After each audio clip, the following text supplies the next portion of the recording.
ce qu'il fait au monde. Parce que son billet, par exemple, il a $2,500. Avec les $2,500 donnés à l'agence peut suivre commission et puis avec une qui marchandise wana. Si le patron la somba qui motowana a confisqué le passeport, a confisqué le document nyonso ya motowana. Alors il faut motowana faire un mstari avec une nyama. Ce qui a salité, va kobetaye. Ce qui a fandi, va kobetaye. Donc, et puis la Koweït, loi humaine exacte. D'accord, droit de l'homme exact. Batu bazo souffrir à solo. Mingi bakimaka, parce que $2,500 et quoi aider moto, à ça la tama kintamba na ye na kim, abandi ko la taneli, sapato na bitungula. Siko bon, pour famille na ye etinga mbongo ba récupérer passeport, et ça il peut délai. Alors dans ces cas, c'est cela qui n'a ambassade, s'il y a moyen, batinda ba laisser passer, na ba $100 wana, comme ça, on a dit ce bazon. La bonne chose est que M. Ilunga a dit je veux soutenir mon peuple avec tout ce que je veux pour qu'il rentre au pays. Donc, Loba. Oui, il y a un problème en bon à billets. Je veux acheter les billets de façon qu'il rentre dans Mboka na Bango. Donc, Bayaka wana, Bayaka pété. La mauvaise chose. Bayaka naka boye bayedite. Parce que na Facebook moto boko katenga kaeka soki ndenge nini amonki photo yango wana et puis mingi ça bakibusien bakinois kaka ndenge bakinois dans la photo bayawa photo yango eza yango te eza pasi na pasi. Merci beaucoup Merci beaucoup ndeko Victoire na koloko penza malamu ndongo zolo parce que ndenge bande kona biso mususu ndenge basi obanda ba démarche ko travailler na ministre oyo azozo penda charge ya ba diaspora libanda mais Emmanuel Ilunga bosi bozongi si combien de personnes na Kinshasa batu basi bazongi combien est-ce que bazozonga ba air nyonso que ozo baton jusque là na kol bata ba 145 hein 145 personnes oui 145 Congolais. Oui.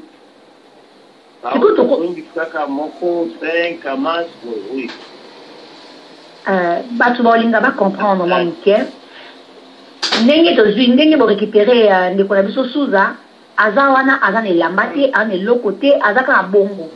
Ngantango ayeboye bisingai na lobi na ye dima bongo kende na pesi mo ba stratégie pour dima kende ndenge elekaki mais sikoyo kozonga na Kinshasa procédure na ya Suza ndenge zawana eza ndenge. Bon, procédure na ndenge zawa d'abord to initier na ndako wana zalaki expliquer ba diaspora benga qui est apesinga nini location na eza na eliti oke zela ndambo programme fala na bitu et dans que nos chances ça est comme ma héroïne azu taxi alandinga na msala na ngai la sinaza parce avant na contact na ministre Ilunga je ne travaille pas pour le gouvernement na tout ça na kamunyo c'est qu'on a bolambo ya bana mboka donc osala ngo pe donc makambo yo bandaki ona na moni tango soli na ngai yo bisinga etodi ndeko na opesa mbongo opesi mbongo na omoko personnel ko bazwa taxi bazwa ye baya na ekipina to sangi notre gouvernement bon moi je ne travaille pas pour le gouvernement parce que ça n'a pas intéressé je le fais de ma propre volonté awa héros que vous en de quoi na bimaki sana na ngai donc je mets mon boulot en danger na dimi na juillet na petite taxi il va à distance moi bon la faute des taxis na moni place il faut aller il faut acheter. Alors ceux qui se bandent la procédure par exemple ceux qui bâtiment lié et hello please hello it's good inside please voyez alors si c'est cherche c'est pas le gouvernement congolais c'est la personne qui l'a dans l'extérieur et qui l'a mis là où elle peut rester pour un peu de temps. Alors Joanna I'm said leave that I will do later mais you don't listen. Donc je le fais pour l'amour. Merci beaucoup. Ngana ko profiter na passer message na ba diaspora nyo so ba zibiso bobete to ça qui penza musala to sali musala to zuba stratégie nyo na mwana mboka mwana biso alobaki na biso alima na 22h biso to ebisiete tala ngana ndeko ko so la tala position siko zali soki okoki ko bimasiko nde to atindi etinda esika zali ndeko ngai Igor atindi taxi bazui penza moto nyonso alingi ko aider mwana mboka parce que pour les fiches congolais dans la nation mwana mboka pas jeune o ya zuiye o ya ni ko aider mwana biso oyo kwa tumba mo elamba ala tanini boko ta contact na ndeko Igor est ko peut être aura téléphone ba benga yo po yo za na ye wana kwa linga contribuer na moi 1 2 3 dollars. Numéro exact plus 995. Non, attends. 965 988 26 25 3. Je vais répéter encore. Plus 965 99 965 988 26 25 3. Ok, c'est bon, parce que ceux qui va y bien, qui va côté contact na Congo mais qui te copie notre numéro ana. Na contact na biso ba ko zo to za ngo plus Congo mais qui nga transparence hein, to nga transparence. Si ko passer message na gouvernement Rolando, si ko passer message na bande ko na biso bazali banda mboka, o bazo za na idea ko yana correct. Il sa bango. Oui, pour la bande ko na bazo na Congo. Il faut pas faire attention. Sans blague, c'est bien de voyager partout dans le monde. Mais, Koweït, il ne faut pas faire l'ango. Pourquoi? La première des choses, ce qu'il y a à Koweït, la Congolais a dit sur le bac anglais, sur le bac arabe, ça va faire la mine. À part ça, ceux qui aillent à Koweït, un visa mine. Parce qu'il faut avoir un visa. À visa 18, donc elle va se retrouver dans les mêmes procédures dans le sous et à Kosam. C'est pas ça de faire voyager dans Boka. Afrique du Sud, les Kimboka, et les Kimboka, la musique. Il faut que vous mettez moi, mon qui passe bon, dans un l'aise. La Mboka, et les Taïs Nalingi. Mais ce qu'on va bazar kuna. Attention qui passe les China Congo. Ba Fanda, ba les Kapundu. C'est ça la bien. Au lieu qu'il y a un monde arabe, les sous basés en Liban, elles souffrent vraiment comme les autres ici. Basés en Arabie Saoudite. Nous avons l'ambassade là-bas, mais pas de la Kanga. Nous avons des consus en Arabie Saoudite. Elle est au refuge, au camp de refuge. La fille la souffre. La zone du Misamakila, pardon, dans le Bango Kaka. La zone du Misamakila, 12 jours. Il n'y a pas de traitement. Comme la sœur là, vous avez dit, qui va faire ça dans le paracétamol. Et ça, il y a un go. Aussi, au moins, nous avons pendant 12 jours, vous autres faire ça paracétamol. Ça, c'est déjà des traitements. À ça, on a un foyer à deux sous. Alors, la démarche, on a une sur les Banda, à Ouattouzo, il a un résultat d'empreinte Bima. De façon que le ministre a signé Bongo et ce sont des billets. Bande bwana bazwa na Congo babi mateko yao baya na kuwekite na segi pardon tuka oya koya kaliye moko yango wana. Merci beaucoup tokozo benda ton mingité. Est-ce que sous awana azali wana po yepe il faut aloba mo loko moko sikoyo po est-ce que bozana wana? Oui, nazo na suza na pe ba contacter con susu. À cause de la Mukanzi, mais Souza n'a pas eu. Ah ouais. Et ça, Souza téléphone, voilà. Souza, ça. Et ça, Souza. Allô, Souza. Allô, Aïchi. Bande ko bazo yo kayo mokili mobimba. Oloba nini sikoyo. Bazo yo ko ba mama na ba denga jibe. Loba comme conseil. conseil quand on a fait on a fait c'est quand on connaît l'émission na dit pas que copicité nzambe copicité nzambe kuna bibayo kamwa nzambe ozo wani mwa nzambe owa copicité ndeka papa igwa logi a donc o bazana makanzi wa fonce na nincho za badinchi bazate na ko bazana makanzi baya na bawuti ko nzamboka konga na sufui na moni ya pasi kile na koma na dima na zala lelo libo. Bon, on a pas vu qu'on sait que maman nyonso ba chaîne qui ba bana makaniki ya atu ba wana makaniki ya kongo la vie parce que quand vous êtes dans mon nzambe avant vous allez comme ni comme mon nzambe ba zala te poser la vie ko la c'est que comme nous kende ki bonga pena sala bo comme nous pena sala bo ko mo kana ni tingali no ko ile bibu na kata correct. OK. Passer message na bato bana la émission passe ya Congo okoyesa bango nini? Bato balandaka émission pasi ya Congo bacontinue kolanda émission oyo eza émission vraiment ya solo ngai yozolanda mapartout ngai oyo nazalaki na pasi mais à travers émission ya pasi ya Congo lelo ngai oyo naza libéré. Ok, merci beaucoup Papa Igo tosilisi na biso pesa Papa Igo téléphone tosilisi masolo na biso ya lelo bato bazwi biso na mokuse po retenir ete tobundi mpona mwana mboka Suza aza libanda wana. Gloire à Jésus, parce qu'on a eu le temps de prier. Nana Souza, tous ceux qui va séance, penza ya prière, ya ko sambela. Elle est là, elle peut témoigner, mais notre Dieu merveilleux a eu Kibiso pour à la question que non, il est Dieu. Papa n'a biso, je fais conseil parce que nous avons pas de terrain ya mboka, correct? Na bandi kona biso baza sous libanda kuna bazo luka koya. Et puis on a kotuna obino boza kuna to bozo détecter bana baza kuna. Ba mesure nini bozo luka kozwa ona batu oyo bazo tinda bana baya na mboka kuna mo ba gens wana bokangeta mo moko mibale kuna te bana balobi te tozo bate po mona makambo yango. Voilà. Wana za question malamu te. Moi parce que nazalaki na Congo to sololaki na ministre Ilonga na bato ya cabinet DGM baza en marche na makambo ya kokanga ba réseaux sociaux wana. Bazo landelango de près. Alors, le problème c'est quoi?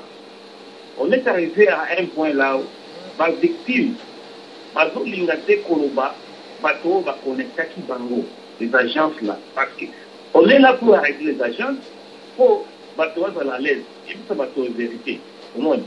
C'est comment ba victime bango moko so ki akomi na Congo ce que nous sommes ça même faire la connexion wana après à coller la fête. Voilà, c'est ça le problème qui nous arrive souvent.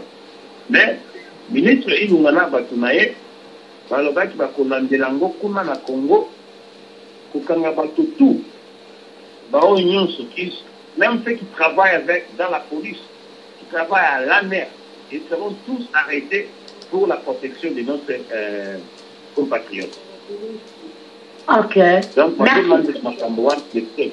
Oui. Besoin d'un mouvement de près parce qu'il faut avoir une mesure gouvernement parce qu'il faut téléma faut pas ça na banquette baye baba nani bazo sala bazo ta désordre na mboka Congo bongo et puis ko bana ngo pe faut ba yoka pe kaka to passer pe ka message Congo mikileza mo kimobimba boyoka bota condition moi na bino adini kuna ce qui moi mobile ote na complicité te parli bien que non ai ajoute taxi na yemoko abinifié Nzambe penza apambolo mingi apambola Congo mikili apambola émission passe ya Congo kende l'avant et puis pe apambola mona mboka Emmanuel Ilunga oyo pe lobi na muke na ye akoluka kotinda billet po bana bazonga na mboka to si na émission de Koigor olobani na suka po to siki sikolo.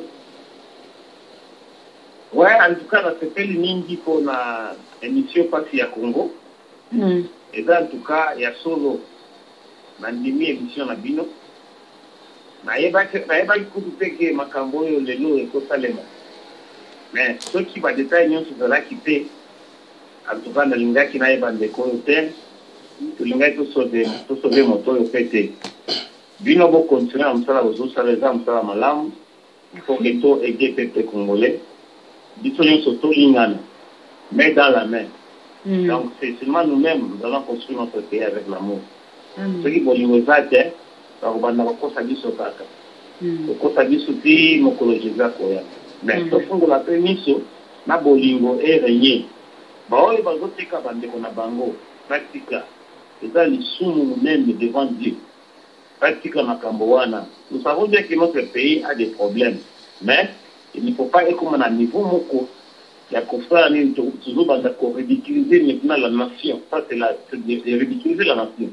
Au technique de Komayo, il y a que souffrir là, à faire makambo moko boé, bon misusu pati ba boma bango. Voilà moi ça. Ba boma déjà battu. Ba boma aussi beaucoup tapé na ba boma lo bana. Oui, il faut dire. Même les mois passés, l'une des filles a été tuée, on ne sait pas. Elle vient de quel pays? Ici aussi, on prend donc la personne, on donne comme à manger aux animaux.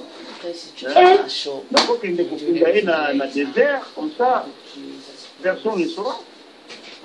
Les Arabes, ils sont vraiment compliqués. Pour eux, la mort, c'est un jeu.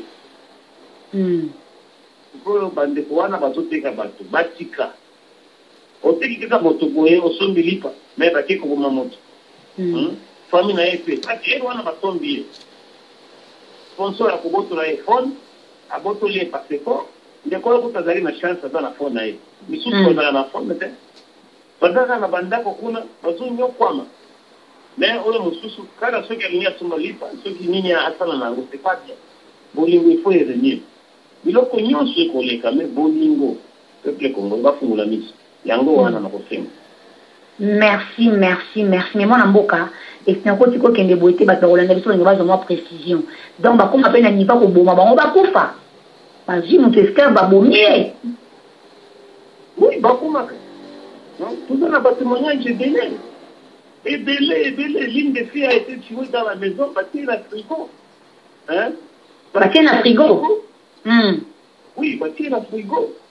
Si on a pas dit que Manuel va faire la mine, parce qu'il a fait bon, d'accord, parce que ça va bien, quoi. Donc, vous allez voir, parce qu'on va prendre un grand d'accord. Donc, on a un d'accord, on va faire un d'accord, ou bien ça. Mais ça, on simple. D'accord, on met ça à la cuisine. Frigo, on met, parce qu'on va faire avec un tom sale. Parce qu'il y a un frigo. Et il m'a chauffé un d'accord, à côté de la aligné à Minama, et à Fini, frigo, boy, à côté de l'autre moto. Azwa qui va vidéo, c'est ma photo, na Facebook, parce que lundi, mais au lieu, taka nga moto wana abomaki moto, baye ko kanga chauffeur. Pourquoi ça publier ça? C'est contre la nation. Donc c'est comme ça ici.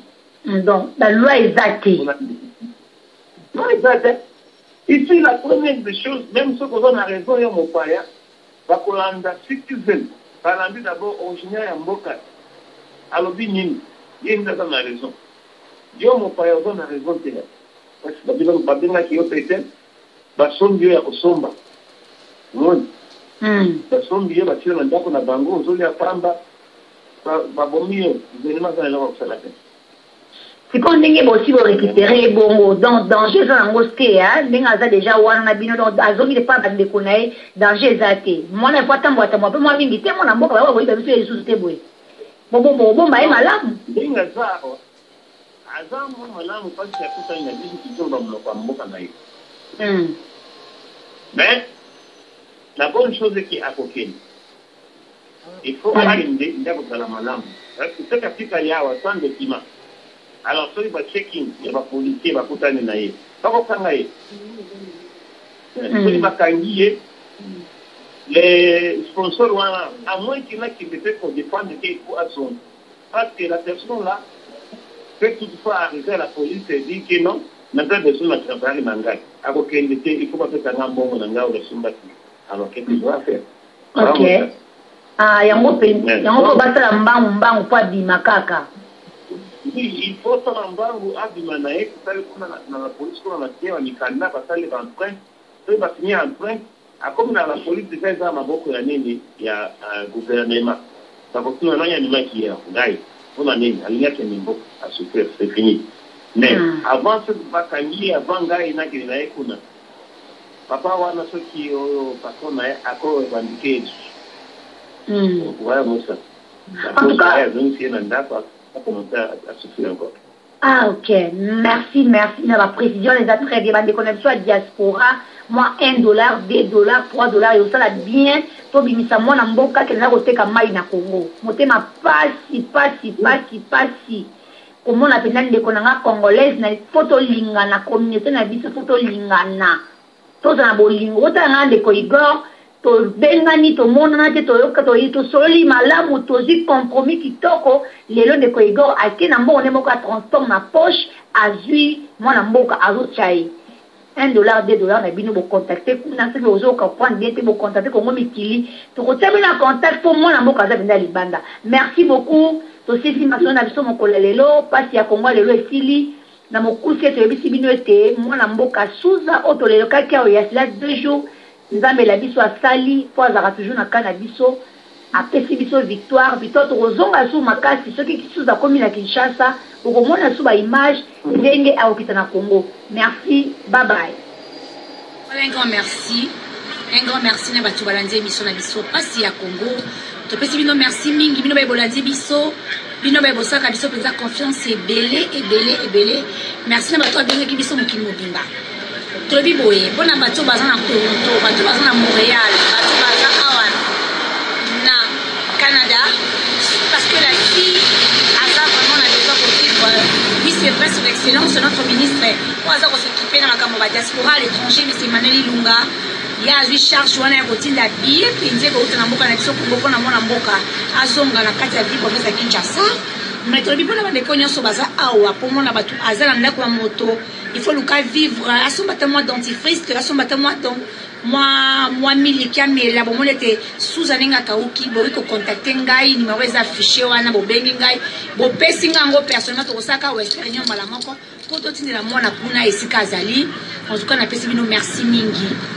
Merci parce que bino boza batu bolingaka biso mingi bino ba bolingaka émission espace A bino ba chaka biso na ba bonde na bino omonete nzambe na biso asali penza lelo suza to bundi. Que Dieu bénisse cette sœur, que Dieu la bénisse. On va remettre sa vidéo jusqu'à ce que ça finisse et après je vais intervenir. Nzamba pambola émission espace A apambola kanai Congo apambola Congo Mikili apambola ba internet nyonso bino ba bona Toronto boza na awa na Montréal boza na Ottawa boza partout nazana bino awa na kati Montréal na Canada awa naza vraiment na Canada nazana bino awa oza na contribution na bana nyonso to Canada bo contacter ngai bo bengi ngai bo ko déposer to kosala western na biso na bino mbala moko to tindi pona suza le na caméra ale loko moko tie suza bimi wana na pese ke conseil suza bimatika valise tika valise bima kende zambe merci ayoki kolela na biso ayokolela kanai Congo Mikili ayokolela Aisha Koko la championne de Jésus a échoué na mission sur terre et j'avais la foi makambo suza oyo de notre Dieu vivant communauté to lingana to sangana to zabomoko ponza mbasa ya biso émission espace A maboko na bino e kosango malamu ke liboso bino ba yepe ko libo kanisa bano batikana na Congo ko baza awa na kati ya Montréal bo contacter ngai penza e kozala mingi parce que oza émission nza ba pesa nga pona bino bato nyonso bali ya contribution na bango oyo penga akota contact na mwana na ndeko na biso Igor a contacter biso boko mona ye boko sola na ye pe mais pona bana Montréal nga nazali awa na bino na Montréal pona bana Montréal en tout cas nazana bino merci soki yeso soki le lote lobité pour tout à l'issue tikate nzamba pambola Congo Mikili apambola banazi bana motema nzambe amona bango apambola le faiseur de marque mais c'est Yves Kabemba pona yo sukiawa bye bye na tango kala na royaume Congo pona kozwa konzo ya kayu. Voilà nous avons suivi le Koweït, l'esclavagisme et les Africains se disaient, et surtout les Congolais, que c'était les Ivoiriens, les Camerounais et d'autres parents africains. Mais grandement faux, les Congolais de la RDC. Voilà. Donc nous avons suivi. Alors, Le frère qui est congolais de la RDC qui vit au Koweït, il a dit dans la vidéo de la journaliste, il a dit que au Koweït là-bas, il y a quelqu'un qui a été tué, qu'on l'a mis dans le conteneur, dans le congélateur. Et il y a un chauffeur qui est venu,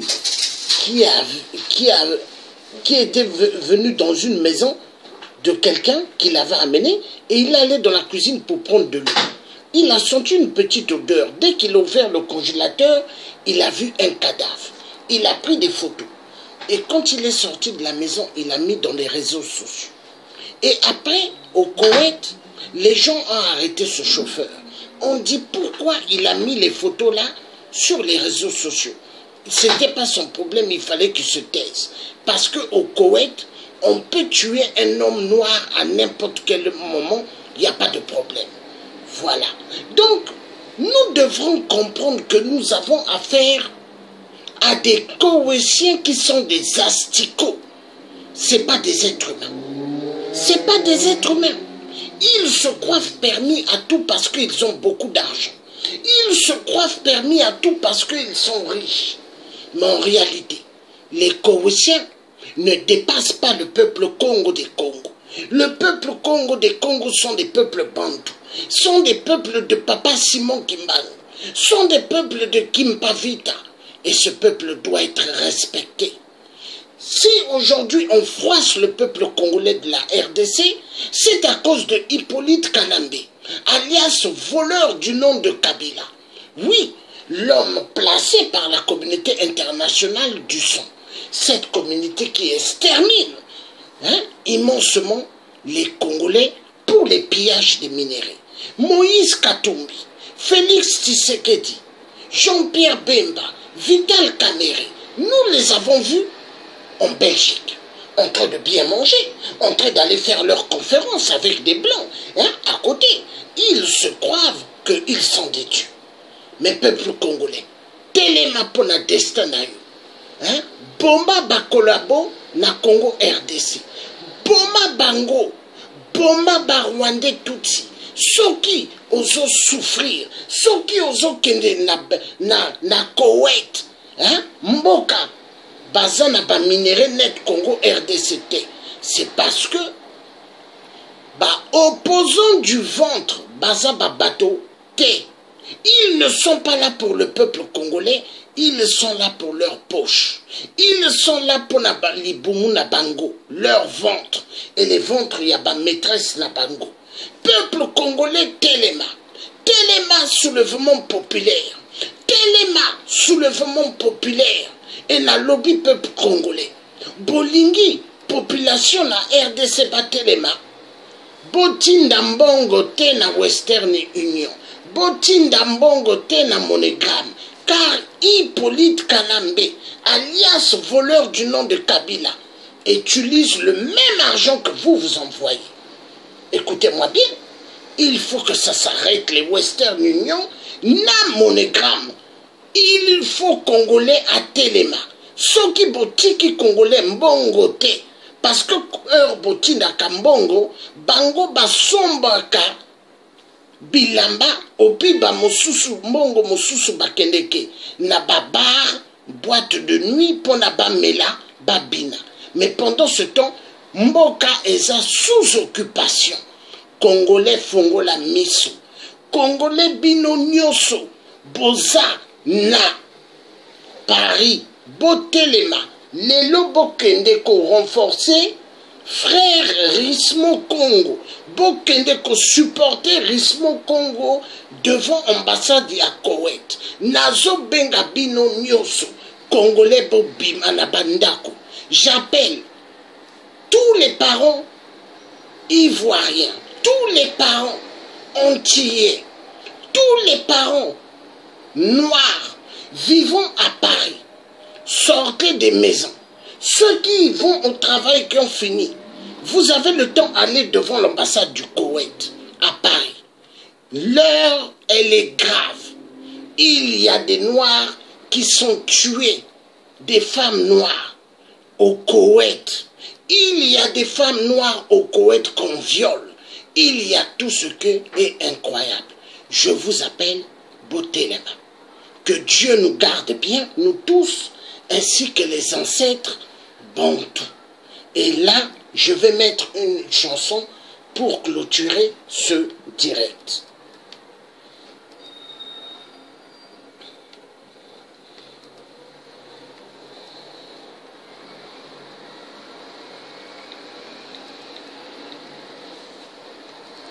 Et la chanson, ça sera « Mon Afrique n'est pas pauvre ». Hello, hello, it's go inside. Hello, it's go inside. Respect me.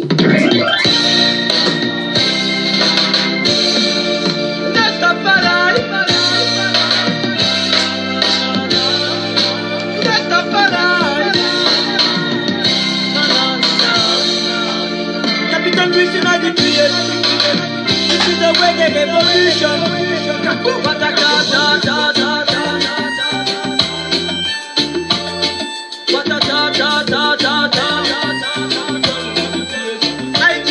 Mon Afrique n'est pas pauvre. C'est vrai, mon Afrique n'est pas pauvre. Comme vous racontez, vous dites n'importe quoi, vous cachez la vérité.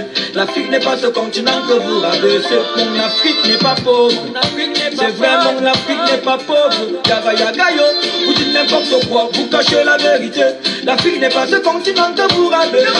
Vous dites à vos enfants que ce n'est pas un paradis. Faut pas s'en approcher car c'est la terre des maladies. Vous le dites qu'en Afrique, il n'y a que des guerres.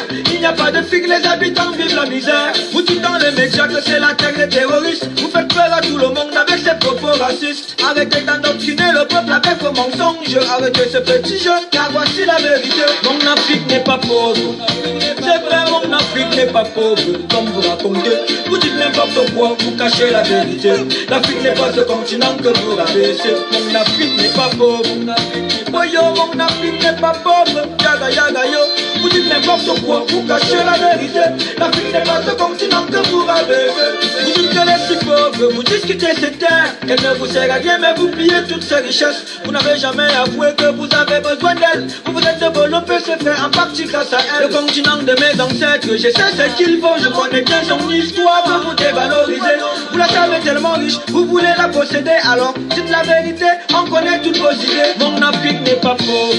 Oui, c'est vrai, mon Afrique n'est pas pauvre. Comme vous racontez, vous dites n'importe quoi, vous cachez la vérité. L'Afrique n'est pas ce continent que vous rabaissez. Mon Afrique n'est pas pauvre. Aïe aïe, mon Afrique n'est pas pauvre. Yaga yo, vous dites n'importe quoi, vous cachez la vérité. L'Afrique n'est pas ce continent que vous rabaissez. Producteur de cacao, producteur de café, pétrole, bois, fer, coton, tellement de richesses. Mais dites-moi pourquoi elle souffre. Certains de ses dirigeants se sont tournés contre elle. Ils liquident tous ses biens, toujours à votre profit. Vous continuez à proclamer que l'Afrique est endettée. Une de vos communes, vous continuez à tout piller. Mon Afrique n'est pas pauvre. Oui, c'est vrai, mon Afrique n'est pas pauvre. Comme vous racontez, vous dites n'importe quoi, vous cachez la vérité. L'Afrique n'est pas ce continent que vous rabaissez. Mon Afrique n'est pas pauvre. C'est vrai, mon Afrique n'est pas pauvre. Nanana, vous dites n'importe quoi, vous cachez la vérité. L'Afrique n'est pas ce continent que vous rabaissez. Pays du soleil, pays des belles demoiselles, la terre de mes ancêtres, Africa je t'aime. Listen to this, Africa I love you. Cameroon,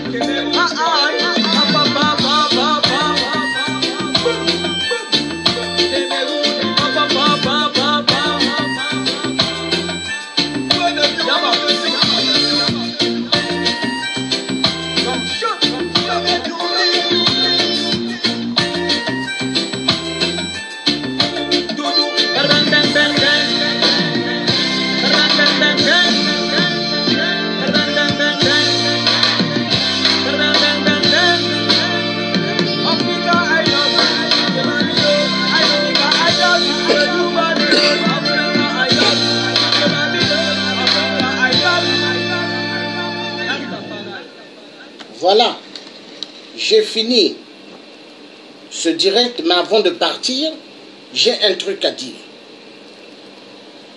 s'il vous plaît, Congolais et Congo RDC, bobimate pono bokende na Koweït, botika na Congo RDC, bobimate Koweït eza nzela ya mabe, Koweït eza nzela bazoboma papasi, papasi ya noir moyindo bazoboma bango, hein? Tout ce qui est noir bazoboma, bazozwa bango ba esclave bokende kuna te. Femmes, jeunes filles congolaises, jeune homme congolais, bobima na Congo te.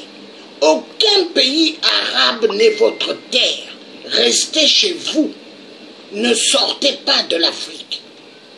Et je donne ce message à tous les Noirs d'Afrique, tous les parents noirs. Ne sortez pas de l'Afrique pour les pays arabes. Il y a des trafics d'organes. N'oubliez pas, restez en Afrique. Écoutez-moi, c'est le tiers africain qui vous parle. Congolaise, reste chez toi au Congo. Le Congo RDC est un pays immensement riche. Si vous souffrez, c'est parce que c'est ceux qui sont placés par les Européens, la communauté internationale, qui ont placé des gens.